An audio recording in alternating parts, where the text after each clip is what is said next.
In this episode of SNG Explains, we try to understand the sudden reappearance of Alibaba founder Jack Ma 3 years after he vanished from public view following his criticism of state-owned banks.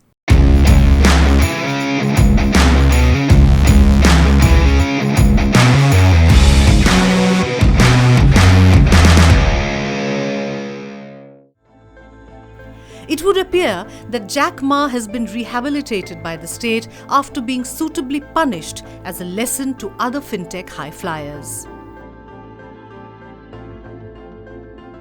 In the years since, Ma has been stripped of his control of the $64 billion Ant Group, part of Alibaba, with his shareholding reduced to 6% and the government acquiring golden shares that give it a direct role in the business, including determining what content is put out. The buzz is it will be transformed into a financial holding company overseen by the People's Bank of China, the country's central bank responsible for carrying out monetary policy and regulating financial institutions. So what happens to Jack Ma? His reappearance last month underscored his diminished stature. He was at a Yunku school in Hangzhou, which is funded by the company. There, at a meeting with the school directors, he reportedly discussed the future of education. He has been overseas since falling from grace in November 2020 when the Ant Group's giant $37 billion IPO was cancelled by the government. It reflected the authorities' growing discomfort with private companies at the intersection of finance and technology. There were two things that happened. One is, of course, the so-called imposition of, as they called it, the quote-unquote proper regulations for fintech.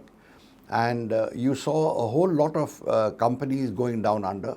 Along with that came in this slogan of common prosperity that Xi Jinping introduced, which again sent shivers down the spine of these private businessmen because they didn't know what it meant. But I think basically the regulation was meant to prevent some people from getting wealthy beyond measure without contributing to the national cause, if I may put it like that. This is not a China phenomenon. In Europe and the US and also India, fintech firms are under intense scrutiny by governments for their lucrative commercial dealings and ability to influence society. Ma was lucky he did not go to jail.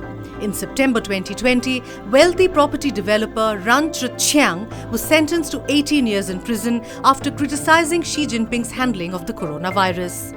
Food vloggers who streamed videos of themselves at lavish banquets also felt Xi's ire.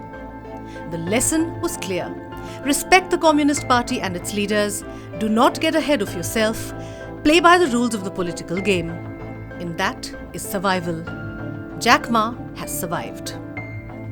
Stay tuned for more such topics on SNG Explains. We will be back next week with a new topic.